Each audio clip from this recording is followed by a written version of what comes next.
Villa Lawri f'Birkirkara stinbidel f'dar ta' akkomodazzjoni għall-istudenti Awċin li jkunu qegħdin jistudjaw f'Malta u raba ta' pazjenti Awċin li jkunu rikoverati fl-isptarijiet f'Malta. Id-dar hija tal-Patrijiet Franġiskani iżda wara ftehim milħuq mal-Ministeru Tawdex se tintuża għall-akkomodazzjoni mill-Awċin. Mibnija fuq 3 solari, id-dar se jsirula xogħlijiet strutturali kbar minħabba li l-binja tinstab fi stat ta' abbandun. Fost oħrajn se jinbidlu s-soqfa li huma kkundannati. Il-perit tal-proġett Frank Muscat qal li x-xogħol fuq din id-dar se jibda bejn Marzu u April li ġej u se tilqa' fiha 33 persuna. Il-ħsieb huwa li Villa Lawri tinfetaħ għall-Awċin fil-bidu tas-sena d-dieħla wara lilha għal dawn l-aħħar 10 snin bil-bibien magħluqa. Kull appartament ħajkun self-contained, indipendenti b'kċina żgħira u b'ensuite bathroom. Għadna attenti wkoll li numru ta' appartamenti huma maħsubin għal persuni b'bżonnijiet speċjali, ġifieri l-proprjetà tkun kollha wheelchair accessible. Dar Villa Lawri ilha mis-snin 70 fidejn il-Patrijiet Franġiskani u minn dejjem kienet tintuża għal skop soċjali fejn saħansitra kienet toffri saqaf fuq ras għexieren ta' refuġjati.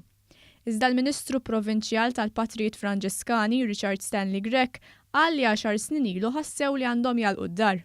Kienet providenzjali u ta' sodisfazzjon kbira lija u anke għall-Patrijiet tal-Provinċja tagħna illi hija grazzja lill Ministeru Tawdex, il-Ministru Tawdex qaltilna biex nidħlu fi sħab għal dan il-għan hekk anke tajjeb illi jiġu akkomodati hawnhekk studenti Awċin li qed jistudjaw Malta u li anke tkun ukoll akkomodazzjoni għal qraba ta' pazjenti Awċin li jkunu qegħdin għal kura u Malta. Il-Ministru għal-Awdex Justin Caruana qalet li kif imħabbar fil-budget dan huwa l-ewwel proġett għall-Awċin barra mill-Gżira ta' Tletoljiet.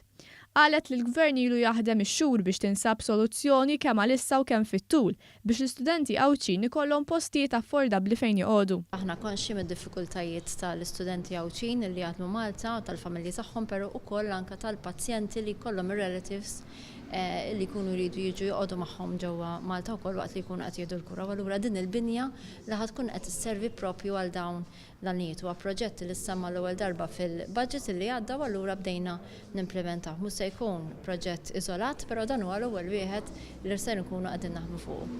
Dr. Caruana żdettajt li l-Gvern qed jaħdem fuq pjan tanġibbli biex ikun ta' spalla għall-istudenti u qrabagħhom fir-rigward tal-problema tal-kera.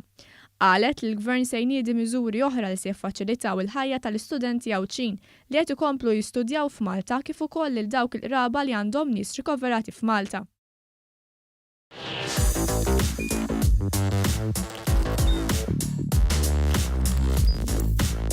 Idħol fuq one.com.mt u hemmhekk tista' tara l-programmi kollha li jxandru fuq One permezz ta' One Play.